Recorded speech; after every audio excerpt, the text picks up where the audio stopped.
10월 31일 연중 제31주일 오늘 전례. 오늘은 연중 제31주일입니다. 하느님께서는 한 분이신 주님이시며 주님 외에 다른 신이 있을 수 없습니다. 하느님께서 우리에게 주님의 말씀을 듣는 은총을 주시어 언제나 우리의 마음과 생각과 힘을 다하여 영원한 대사제이신 성자의 복음, 구원의 말씀을 받아들이게 해 주시기를 청합시다. 본기도. 전능하시고 자비로우신 하느님, 은총을 베푸시어 저희가 하느님을 합당히 섬기고 영원한 행복을 바라보며 거침없이 달려가게 하소서.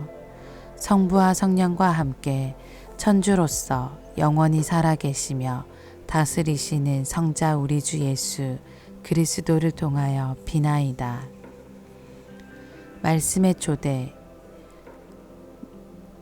모세는 이스라엘 백성에게 마음을 다하고 목숨을 다하고 힘을 다하여 주 너희 하느님을 사랑하라고 한다.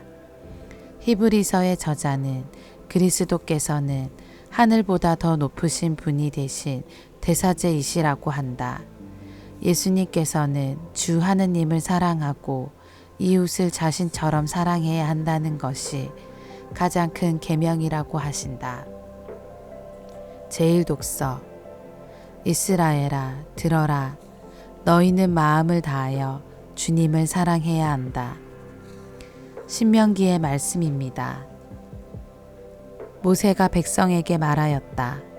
너희와 너희 자손들이 평생토록 주 너희 하느님을 경외하고 내가 너희에게 이르는 그분의 모든 규정과 계명을 지켜라. 그러면 오래 살 것이다. 그러므로 이스라엘아 이것을 듣고 명심하여 실천하여라. 그러면 주 너희 조상들의 하느님께서 너희에게 약속하신 대로 젖과 꿀이 흐르는 땅에서 너희가 잘되고 크게 번성할 것이다. 이스라엘아 들어라. 주 우리 하느님은 한 분이신 주님이시다. 너희는 마음을 다하고 목숨을 다하고 힘을 다하여 주 너희 하느님을 사랑해야 한다. 오늘 내가 너희에게 명령하는 이 말을 마음에 새겨두어라. 주님의 말씀입니다. 하느님 감사합니다. 제2독서. 예수님께서는 영원히 사시기 때문에 영구한 사제직을 지니십니다. 히브리서의 말씀입니다. 형제 여러분, 이전 계약의 사제들은 죽음 때문에 직무를 계속할 수가 없어 그 수가 많았습니다. 그러나 그분께서는 영원히 사시기 때문에 영구한 사제직을 지니십니다. 따라서 그분께서는 당신을 통하여 하느님께 나아가는 사람들을 언제나 구원하실 수 있습니다. 그분께서는 늘 살아계시어 그들을 위하여 빌어주십니다. 사실 우리는 이와 같은 대사제가 필요하였습니다. 거룩하시고 순수하시고 순결하시고 죄인들과 떨어져 계시며 하늘보다 더 높으신 분이 되신 대사제이십니다. 그분께서는 다른 대사제들처럼 날마다 먼저 자기 죄 때문에 제물을 바치고 그 다음으로 백성의 죄 때문에 제물을 바칠 필요가 없으십니다. 당신 자신을 바치실 때에 이 일을 단 한 번에 다 이루신 것입니다. 율법은 약점을 지닌 사람들을 대사제로 세우지만 율법 다음에 이루어진 맹세의 그 말씀은 영원히 완전하게 되신 아드님을 대사제로 세웁니다. 주님의 말씀입니다. 하느님 감사합니다. 복음. 주 너의 하느님을 사랑해야 한다. 내 이웃을 너 자신처럼 사랑해야 한다. 마르코가 전한 거룩한 복음입니다. 그때의 율법학자 한 사람이 예수님께 다가와 모든 계명 가운데에서 첫째가는 계명은 무엇입니까? 하고 물었다. 예수님께서 대답하셨다. 첫째는 이것이다. 이스라엘아, 들어라. 주 우리 하느님은 한 분이신 주님이시다.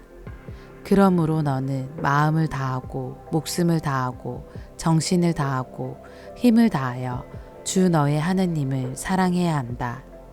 둘째는 이것이다. 내 이웃을 너 자신처럼 사랑해야 한다. 이보다 더 큰 계명은 없다. 그러자 율법학자가 예수님께 말하였다. 훌륭하십니다, 스승님. 그분은 한 분뿐이시고 그 밖에 다른 이가 없다 하시니 과연 옳은 말씀이십니다. 또 마음을 다하고 생각을 다하고 힘을 다하여 그분을 사랑하는 것과 이웃을 자기 자신처럼 사랑하는 것이 모든 번제물과 희생 제물보다 낫습니다. 예수님께서는 그가 슬기롭게 대답하는 것을 보시고 그에게 너는 하느님의 나라에서 멀리 있지 않다 하고 이르셨다. 그 뒤에는 어느 누구도 감히 그분께 묻지 못하였다. 주님의 말씀입니다. 그리스도님 찬미합니다. 오늘의 묵상.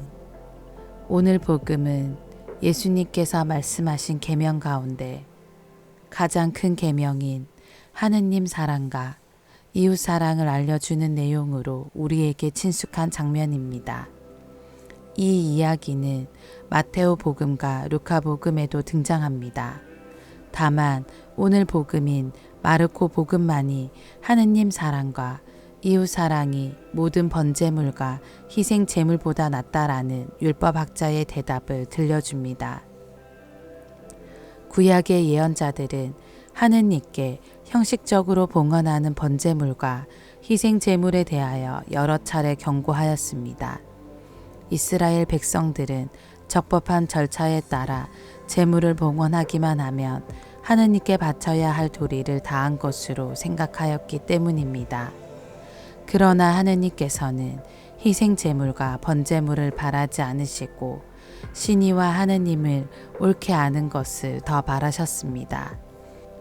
이러한 맥락에서 오늘 복음을 읽으면 제물을 봉헌하고 전례에 참여한다고 해서 그것이 하느님을 사랑하고 이웃을 사랑한다는 것을 보증해 주지 않음을 알 수 있습니다.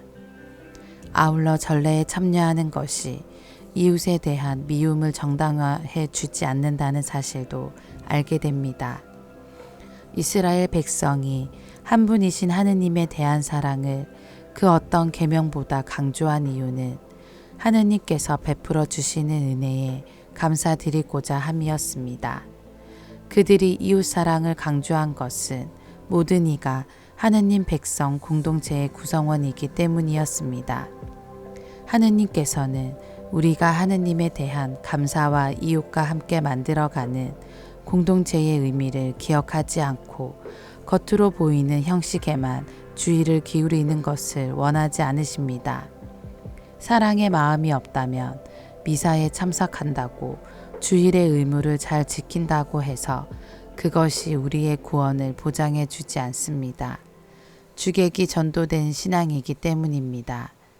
하느님께 무엇을 감사드릴지 생각하며 만약 미워하는 이웃이 있다면 쉽지 않겠지만 함께라는 단어와 그의 얼굴을 같이 떠올려 봅시다.